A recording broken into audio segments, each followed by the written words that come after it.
অনতি বিলম্বে আমি এই মহার্ঘ ভাতার ঘোষণা দাবি করছি, অন্যথায় বাংলাদেশের সকল পেশাজীবী সমন্বয়ে সকল পেশাজীবী একত্রিত হয়ে আমরা কঠিন থেকে কঠিন কর্মসূচি দিতে বাধ্য হব। আপনারা জানেন, ক্ষুধার্ত বাঘ যখন পেটে ক্ষুধা থাকে তার বাচ্চাকেও ভক্ষণ করতে কখনো দ্বিধা করে না। অতএব এই কর্মচারীদের 6 সদস্য পরিবার নিয়ে তারা যে ক্ষুধার্ত অবস্থায় আছে, তাদের বেতনে 10 দিন চলে না।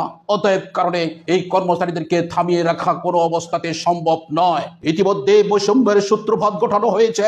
ব্যাংক সেক্টরে টিফিন ভাতা প্রতিদিন 400 টাকা করা হয়েছে। গার্মেন্টস সেক্টরে 9% তাদের বেতন বৃদ্ধি করা হয়েছে। তাদের বেতন বৃদ্ধি এখন 12,000 টাকার উপরে, আর আমাদের 8,200 টাকা।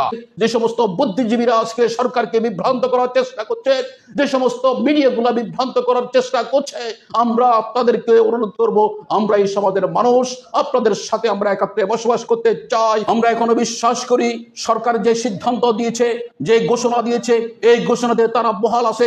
কোনো কারণে যদি মহার্ঘ ভাতার সিদ্ধান্তের ঘোষণা যদি কোনো পত্র, কোনো জিও, কোনো পরিপত্র জারি হয়, এই উদ্ভূত পরিস্থিতির জন্য সরকারকে দায় দায়িত্ব গ্রহণ করতে হবে।